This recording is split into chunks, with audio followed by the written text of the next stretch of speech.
Welcome to Clinician's Corner. Here, Molly and I will provide you with evidence-based insights and practical tools for addressing ultra-processed food addiction.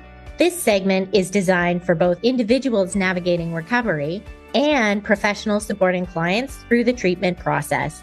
We will be bridging personal experience with clinical expertise to enhance understanding about the treatment of food addiction and the many pathways to recovery. Each episode explores key topics such as the neurobiology of addiction, strategies for sustainable recovery, behavioral interventions, and the impact of diet trauma. We'll also discuss practical approaches for fostering self-compassion, managing setbacks, and building individualized, empowering eating practices. Whether you are in recovery or a clinician working with clients, Clinician's Corner offers research-informed perspectives, real-world applications, and therapeutic tools to support long-term healing. Join us the first Friday of each month for thoughtful conversations that equip you with the knowledge and strategies needed for meaningful progress in ultra-processed food addiction recovery. Expert insights, practical tools, transforming recovery one conversation at a time.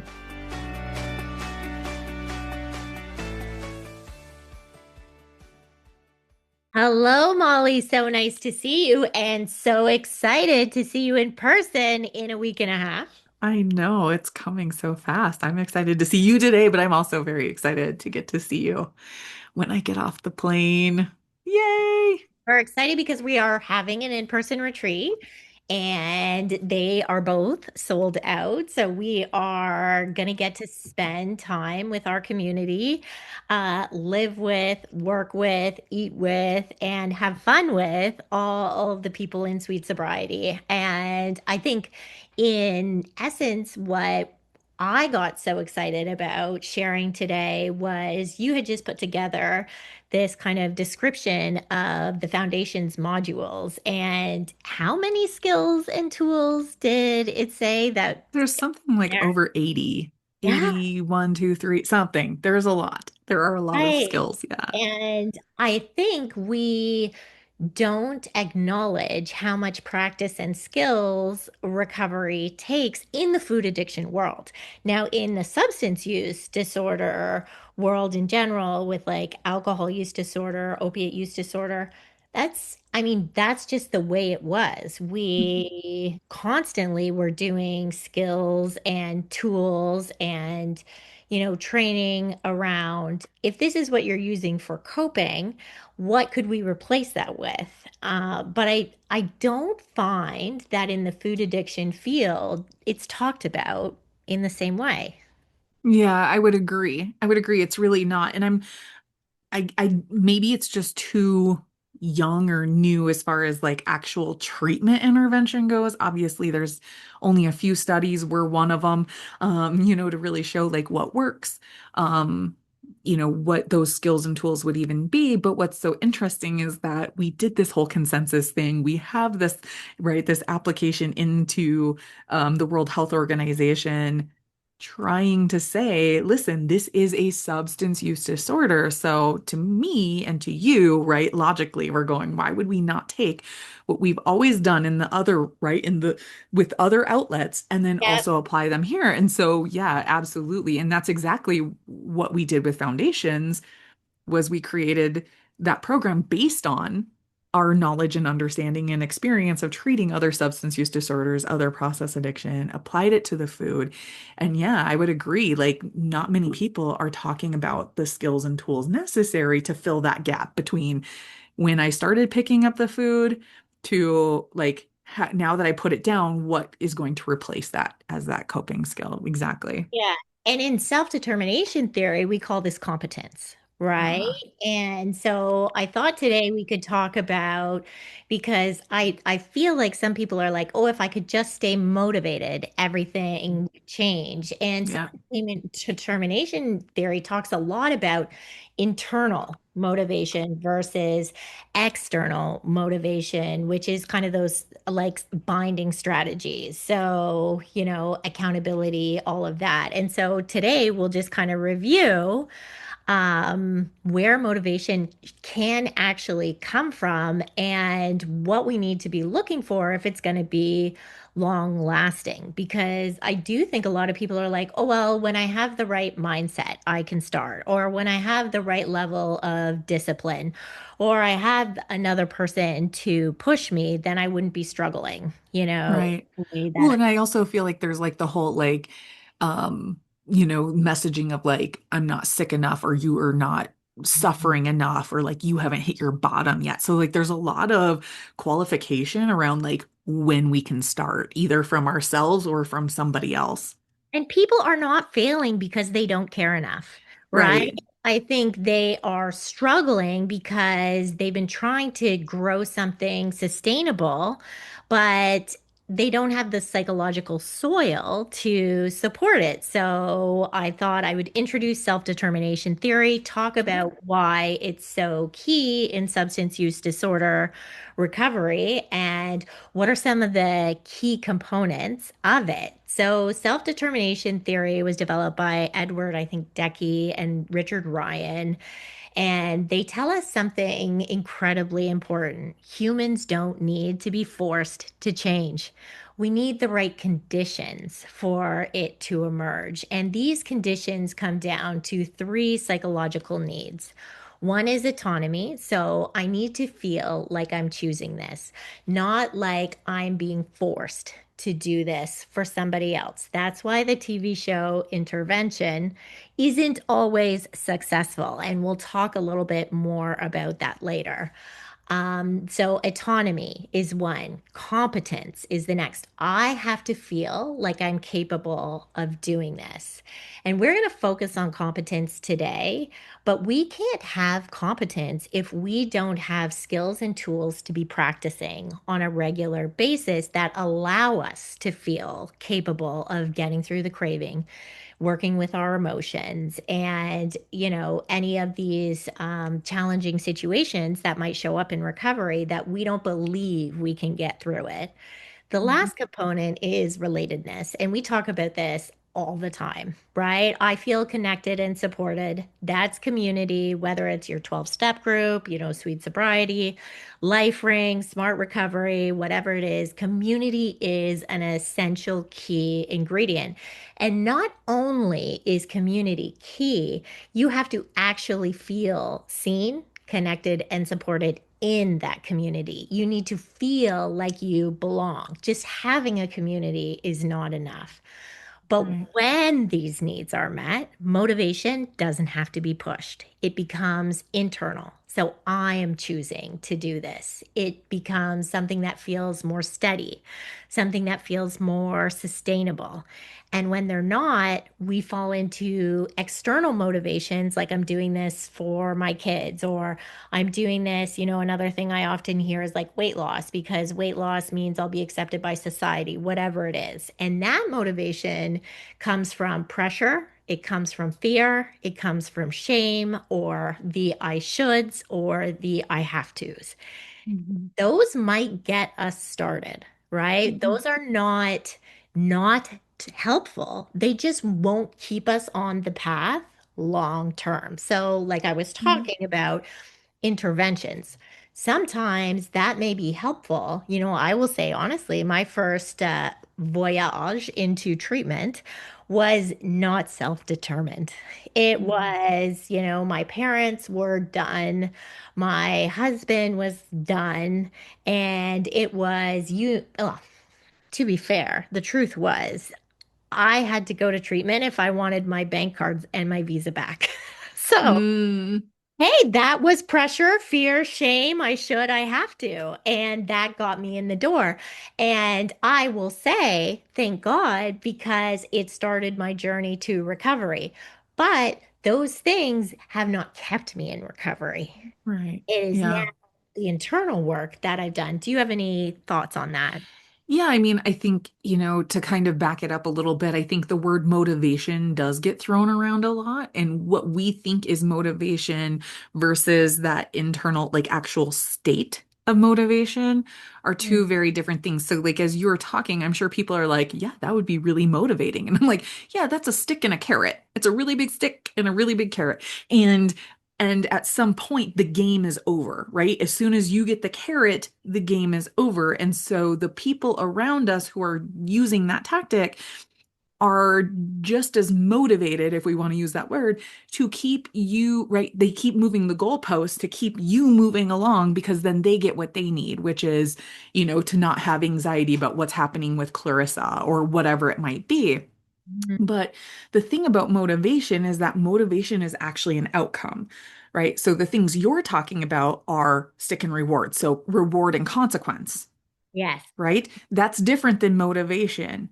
Yep. And sometimes people are like, oh, I really got motivated to go do this thing. And I'm like, what that sounds like actually is novel energy. It was something new and exciting, and you got a lot of activating energy behind you or with that. And that's Dopamine. what propelled you. Yes, exactly. And serotonin and oxytocin, whatever, Yeah. just like all of those things.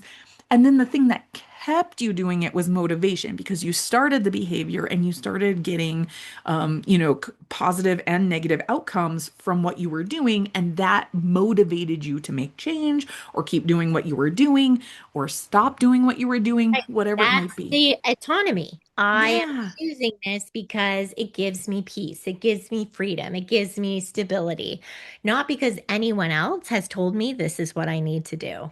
Right. Yeah. And the thing is like it's so interesting. So when I worked in corrections, my supervisor, because I always was like, this is so weird. We are forced, right? This is forced compliance. Hmm. And and my supervisor always used to say there is no research that shows that there is a difference in outcomes between forced or involuntary sobriety kind of deal and voluntary. And I mean, that was Yeah, 21 I was years ago. gonna Like, I say I wonder have if lots of research yeah, now. I'm like, I feel like that. And at the time, I was just like, okay, yeah, right. And it kept me doing the thing. But the whole time, I was like, God, this doesn't seem right. Like, these two things, what I'm seeing when I'm working with people and intuitively, like, kind of putting together does not match what's being told to me. And that's just it, right? Is that we think about, I think corrections is like one of the best way to like Mhm. the kind of the best illustration to use, right? Because the whole idea behind having like crime, like something is criminal and there being like some sort of consequence for it, is that supposedly it's a deterrent. Mhm. But if it were a deterrent, then what Nobody is would it? be in jail. Nobody would be in jail. Like, what is it that is still keeping people doing it? And it's because deterrents actually don't work, especially once somebody has been to jail the first time, right? And they are like, okay, I've done it. I've done the hardest bit of it. Like, I could do that again, or whatever it might be. It really doesn't become a deterrent anymore. And the same can be true, like you were saying, like, if this is about like the weight loss, like, oh, I gained the weight. Like, if weight gain was an actual deterrent, nobody would be doing it.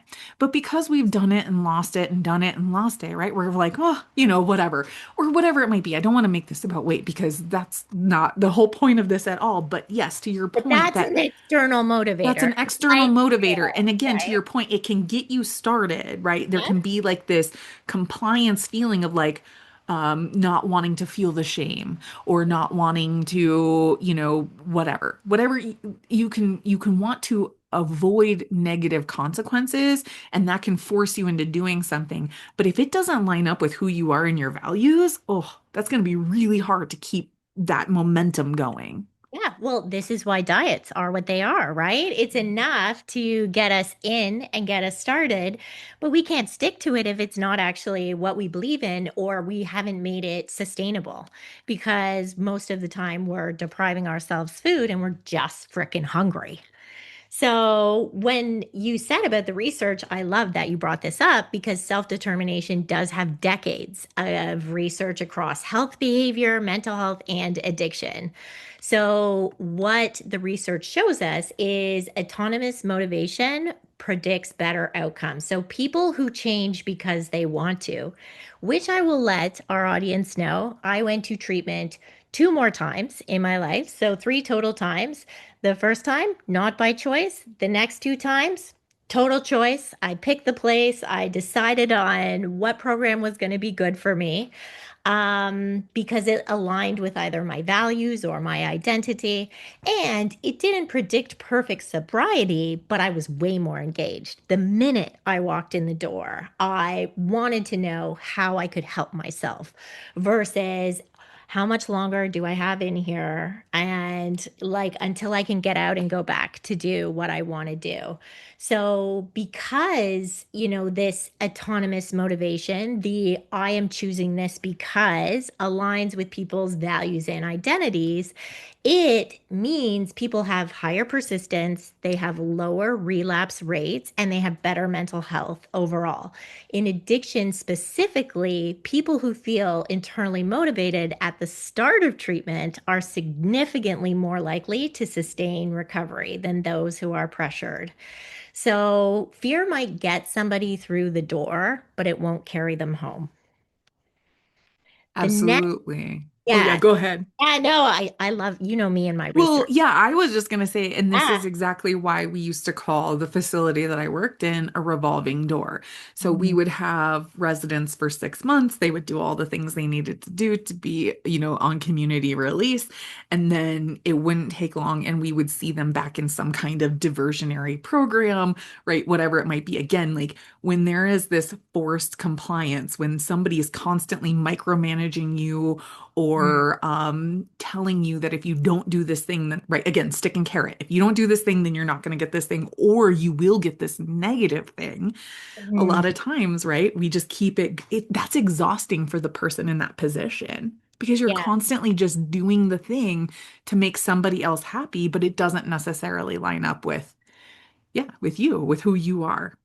Yeah. And I think, when what you're talking about and that I'm thinking about is like even drug treatment court, right? Which all of a sudden gave people who had, done crimes in substance use disorder, gave them the choice whether to, now it was like forced choice, it was pressure choice. But Again, if your choice is do this yeah, diversionary drug court or go sit your time in jail or on house arrest or with an whatever it might be, it's like, yeah, you're going to pick, quote, the lesser of the two evils, right? Most people do, unless you've been through it before and you're like, I'm not doing that yeah. baloney. But I think they, like you're saying, is they had positive outcomes at first because it felt like choice, but then what they realized is it still fell into the same Yeah. category of external pressure, and Yeah. that And the aligns. constant moving of the goalposts. And like, you can't maintain that forever and ever. Amen. Right. And that's what the research also shows. External pressure can backfire. So, shame, guilt, or you should, these don't just quote unquote fail, they actually increase resistance, they increase dropout, and they reduce honesty. And in addiction, where secrecy already lives, that's gasoline on fire and has a really undermining effect. And what we often see is pressure, pressure, pressure, pressure. And then the exact behavior you're trying to prevent, which maybe is the binge, or maybe it's the purge, maybe it's, whatever, that becomes the exact thing we do to release the pressure. And then the Right. final piece of research is autonomy supportive care improves outcome. And so, what that means is when we offer choice, like we talked about in those episodes before, nobody ever asked me, like, what do you want to do? But when we offer choice to the people that we're with, and this is really important for all clinicians listening, when we validate people's ambivalence, that of course there's going to be a part of them that wants this, but a part of them that is still trying to survive using their coping mechanism that's worked for so long. And when we collaborate instead of direct, that people show greater engagement, stronger commitment, and better retention. So this isn't just soft research, this is effective research. Yeah, and what's super cool is, we didn't even like use this research when we created foundations, it was just, again, intuitively based on our experience and knowledge and treating for 2 decades, Yeah. we were able to take that and apply it to the food because when we go back to the three components of autonomy, right? Feeling you have the choice, willing to endorse your own behavior, that kind of thing. Check, we do that. And you think about relatedness, so that connection, being cared for, significant to others. So while there is community, there's actual connection in that community. And we hear people talk about this all the time. That third piece, right?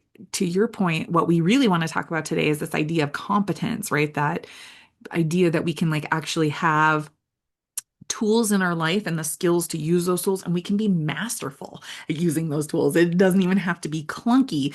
And even if it is clunky, that's cool because then we can keep practicing until we get to that place. But that competence is where like then we have confidence of like no Yeah. matter what it is that I meet today, I'm going to be okay. I have some kind of tool, resource, support, Mhm. something that I can rely on or lean into, and I'm going to come out the other side of this, like for the most part, probably no worse for wear. Yeah, no, and it's true because addiction isn't just about the substances or behaviors. It's often about these unmet psychological needs that we have, right? So somebody's autonomy was limited, right? Their choice was limited. Their competence was questioned. Like, we don't believe you can do this. And their sense of belonging, maybe even their family unit, or maybe in their school or their whole life has been somewhat disrupted. And so recovery isn't about just stopping the behavior, it's kind of restoring that psychological ecosystem. And what that means is we need to build people's competence up. And that's what I feel like we do in Sweet Mhm. Sobriety. And me and you have talked about why we created foundations, because competence is that sense of I can actually do this. And there's no greater shift I get to see in a client when they come to session or in group and they're like, I did this differently. Yeah, it's super fun, right? When you get to watch somebody shift and grow and change, going from the first, at first, like, oh, I don't really know if I like what I'm hearing, or like, do I believe what I'm hearing coming out of their mouths, to like, I'm kind of curious. Like, I'm hearing other people say that they're trying these things and it's working for them. So, like, I could probably try it out to like, I tried it and sometimes it works and sometimes it doesn't work to like, yeah, I'm doing the thing. Like I keep thinking about one experience in particular where um this person made again a self-determined decision to use the tool of journaling.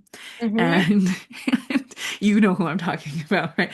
And it started out as like my stupid journal this and my stupid journal that, my stupid, stupid journal, Yep. to I think it didn't even take a year. It didn't even take a Hmm. year to my stupendous journal this, my amazing journaling that. Yes. Like the epiphanies and the ahas that have occurred because of using that tool.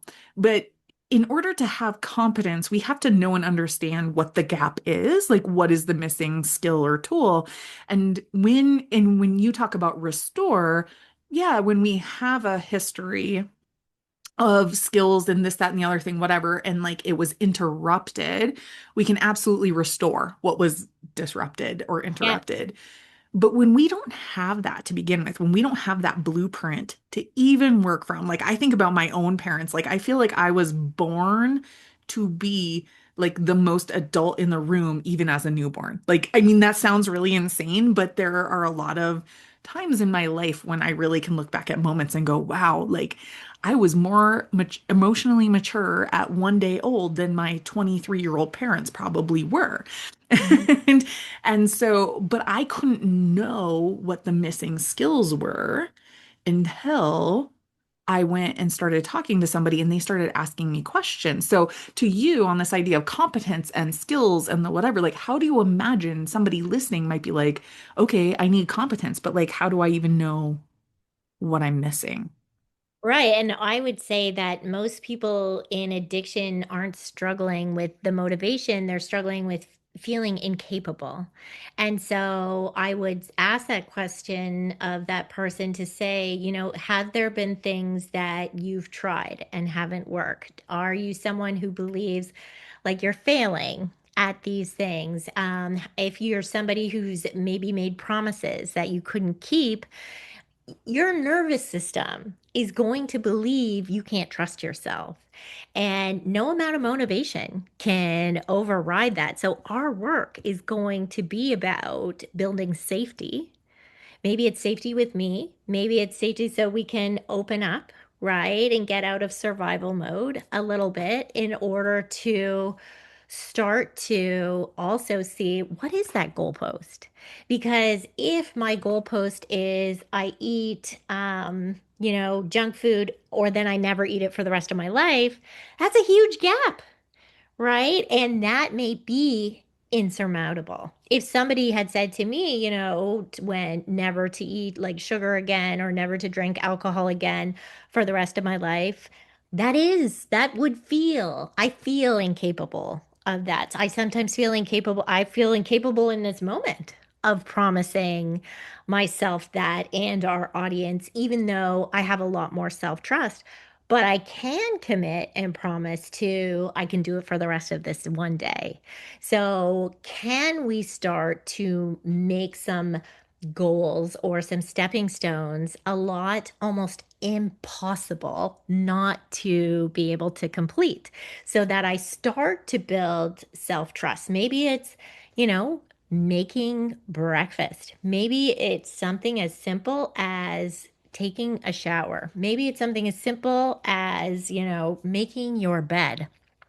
Some just one skill that you feel like you already can do pretty flawlessly. Let's just make that the first commitment. So we start where we start to say, yeah, I am somebody who can do this. I am somebody who can show up for myself because I think recovery is not about stopping binging or stopping using. It's like the junk food, it's about learning how to eat consistently, right? Learning how to notice my emotions. I'm not even asking the people we're working with to regulate their emotions yet. I'm just starting to see, can we create some awareness around noticing some of the emotions we're having?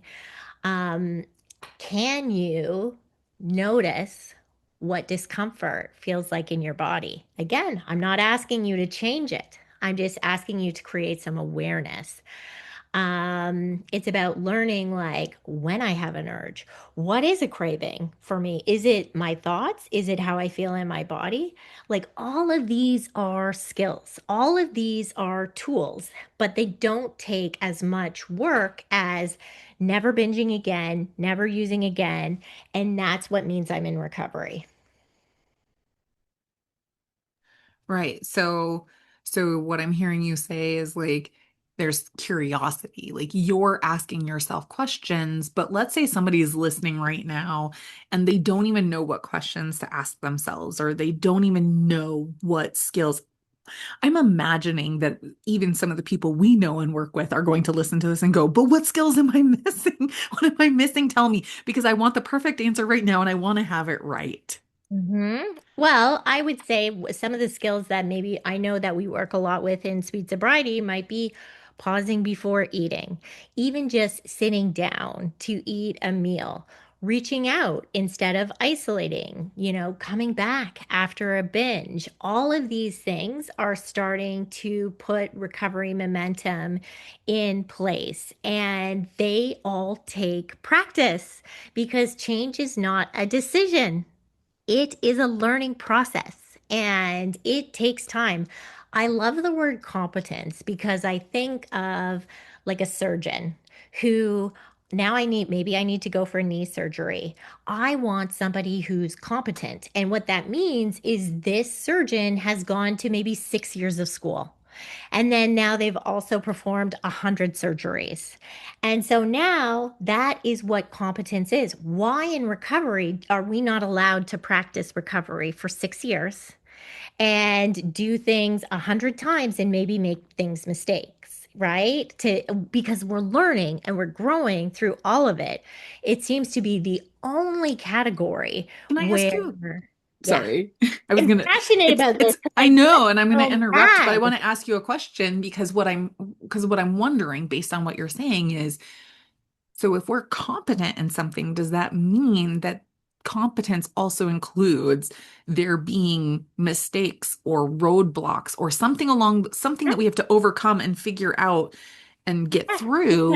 I believe I'm capable even when mistakes happen. Yeah. So, if I'm a surgeon and something goes wrong during the surgery, I know what to do. I know who to call for help. I know what the next steps are. That's also going to be true in my recovery. I may think I am doing so well, and then I'm noticing, uh-oh, I'm having a wobble. Who do I need to call? What skills do I need to pull out? All of that resourcing is also competence because Yeah. I know what to do when I'm starting to feel overwhelmed. Does that mean it's going to be perfect all the time? No, but competence also means I know what to do after it's gone wrong. I'm going to try again. I'm never going to give up because I know I'm still autonomy choosing this way of life because it makes me feel better. It makes me feel free. It makes me feel more stable. And this is where I think, like, yeah, the why piece is really important.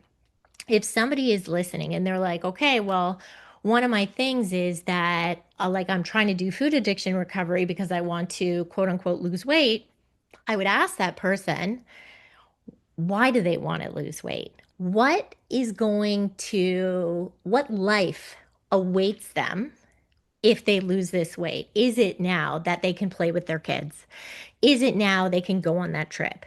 Is it now, they feel more peace and freedom? Those are the internal motivators, not the weight loss. So just dive a little deeper.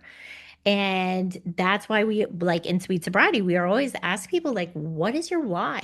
And you need to like look at that every day because that is also going to help you have autonomy and practice competence in being willing, right? To show up and do these harder things every single day. Yeah, definitely. I agree. I have nothing to add. Well, I think it's really just important for audience to know that like competence doesn't come from being perfect. It comes from evidence, small moments where we do things differently, right? Like I said, we paused before a meal. I had a craving and I messaged someone. All of those things are rewiring the brain, but they're also letting me know I can do that. Yeah. I think most of it, people think of recovery as this, we need to leap across this huge canyon and then be consistent forever. And I'll tell you what my nervous system says. Absolutely not. Not today, Clarissa. What are you talking about? You would leap, no questions asked. I What are was you maybe talking try about? to build a bridge. Like now I'm off You on, wouldn't. You wouldn't though. Like you're like, give me a rope and okay, I could you will. zip line? I would totally zip line across the canyon. That I would do for sure. Yeah, I mean, I think at the end of the day, when we think about the components that go into self-determination, and we think about competence, which is typically, at least in our experience, probably it's the hardest in that like it's easy for us to create a container for autonomy, right? We just Mhm. always give it back to the client. What do you want? What do you think? What works for you?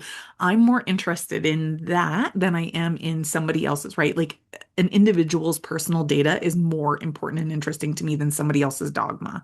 I don't Mhm. need these loud voices, these external voices. I don't care what Joe Blow on the podcast told you about how much protein to eat or how much to move your body. I don't care. I really don't.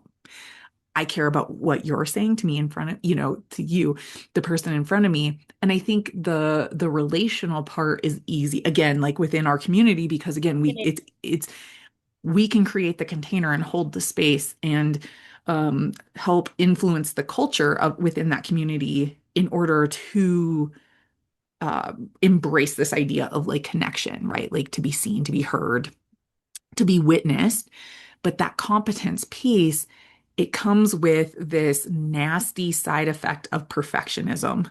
And I Yeah. just want to like name that a little bit because again, we keep using the word competence and I too love the word competence because it's like gritty and Yeah. right? It's It's gritty. something you build and then maybe it breaks sometimes and then you rebuild it. Right. And you can rebuild it because you built it to begin with and you learned skills along the way in order to, right, in order to have competence, you had to learn skills to get there or to become more masterful of those skills. But how do you become more masterful of those skills? Not repeating them over and over again with absolute perfection. You Oh, become masterful because like things happen. Like in my house, it's so funny and sorry for the swear ahead of time, but at my in my home, we call it the Johnson shit show because it doesn't matter what we're doing. It does not matter what we're doing. Something always goes sideways. And from like before we even had children, this has always kind of been our thing. Like, oh, it's that, or oh, it's just an adventure, or, you know, oh, well, if somebody can't take a joke, right? We've always kind of like tried to frame it as this is for science. And whenever we're doing something for science, you have a hypothesis, right? Like you have an idea, you have a guess, but then you have to test it out to see if your guess is right. Right. yes. And so Yes. when we can live our life that way, like that builds competence Mhm. because when something goes wrong, you were the one who, like, you know what went into it to I make it go learned wrong. it. Right. So you can either back yourself back up to the part where like you before you went wrong and move forward from there, or you can say like, well, some of this stuff worked, but not all of it. So I'm going to veer this way and I'm going to try something over here. Right. This idea of competence again is not synonymous with perfection. And if perfectionism is something that like is already showing up in your brain as you're listening to this, there might be some skills there that we could take a look Right. at. Yeah, well, even in thinking about like yeah, our foundations course, I think it's like was like 81 skills and tools. If I thought I could do all 81 of them perfectly, I don't know, I probably wouldn't be doing this job. Uh, Right. Yeah. Because I like to learn about myself about all the things that don't work, apparently Yeah. first before things that do work. And that's just how I've always learned is, try this. Oh, that didn't work. Try this. That didn't work. And each time I'm like, okay, maybe I have to try something differently because it didn't work. But that at least let me know what not to do again. And it didn't mean I never did those things again. I maybe just did them less frequently, Yeah, right? right. Or a little different or whatever. Again, I don't know. I'm a big fan of humans. I'm a big fan of human behavior. Like nothing brings me more joy than to watch people get to figure out who they are and what they're going to do with that information. Yeah, because there's no better feeling. Like I have had friends who don't work in therapy say to me, like, isn't it hard to have people show up and, maybe they're struggling with the same thing for a long time? And I'm like, that's just human. And there is no better feeling when they figure it out for themselves and they show up for that session and they're like, I can do this. I Yeah. am not the person I was a year ago who was scared and felt incapable of everything. I know what to do now. That's never going to happen overnight. It certainly No. doesn't happen in therapy overnight. This is something that this person needed to be willing to maybe show up vulnerably every Tuesday at 10 a.m. for a year before that competence got built. But once they have it, nobody can take that away from them. Nope, they sure can't. And that's the thing that I love about what we do in particular, right? Is that like we want to give our clients things that nobody else can take away from them because we haven't even given them. We're just giving them the opportunity. I should really Practice reframe what stuff. I said. Like we Yeah. haven't given you anything. We've given you the opportunity to find it within yourself because again, it's this idea of that internal Yeah. stuff, internal locus of control, internal motivators, internal rewards, whatever. It all goes back to that ancient internal wisdom that we all have. And if we can quiet the external noise, again, social media, our friends and family, I mean, well-meaning people, Mm. but who may not fully understand you. the individual that is listening to this today going, yeah, I want to know more about this. I want to have more competence. How do I get more competence? So wrap us up, Clarissa. What are the takeaways Well, there? if you are interested in foundations, I can share with you some of the things, and the 81 things in there are coping skills, nervous system regulation tools, CBT, DBT frameworks, recovery planning, mindfulness practices, self-compassion practices. And none of those things are about try harder. All of those things are about let's help build your capacity. And when you have that capacity, that helps you handle urges, right? That helps you regulate your emotions. That helps you understand and notice your own patterns. And when you do those things, you don't have to rely on motivation. You have skills, and skills create the competence, and competence creates the self trust, and self trust creates sustainable change. I'm dropping the mic if you can't see it. Excellent. Woo! Yeah. So, if you're listening to this today and you're a clinician or a listener, whomever, and you have more questions about this, or you're curious about foundations, or you're curious about those skills and tools because maybe you just want to know, like, hey, in my recovery program, am I hitting these things? Because, sometimes, and we hear this often in our spaces, right? 12 steps alone is not often enough. Therapy alone is individual therapy alone is often not enough. Medication, often not enough. So if you're listening to this and you're wondering, like, does this apply to me? Does this apply to the people I'm working for? And I have more questions. Be sure to reach out to us. You can email us at foodjunkiespodcast.com. Or sorry, excuse me, at foodjunkiespodcast@gmail.com. Okay. The website is foodjunkiespodcast.com. And you can reach out to us there, and we're happy to either have a follow-up session on this or respond to your email. Yeah. All right. And we will fill you in on how the retreat went and what we learned. Yeah, Because we're building our competence by hosting our first in-person retreats. And yeah, I imagine it's gonna be messy and magical at the same time. it's gonna be amazing. All All right. right, We everybody. will talk to you guys next month, and I'll see you next week, Molly. Woohoo! Yay! Bye. Bye. Thanks for joining us this week on Food Junkies Recovery from Food Addiction. Make sure to join our Facebook group, Sugar Free for Life Support Group. I'm Sweet Enough. Molly and Clarissa are food addiction professionals who offer one-to-one counseling and group coaching through Sweet Sobriety. Please subscribe to our show so you never miss an episode. While you're at it, if you found value in today's episode, we'd appreciate you leaving us a review on your favorite platform. Your feedback helps grow our show and allows us to reach others who need to hear this message of recovery. Don't forget to pick up a copy of Dr. Tarman's book, Food Junkies. And as Vera always says, the power is ours.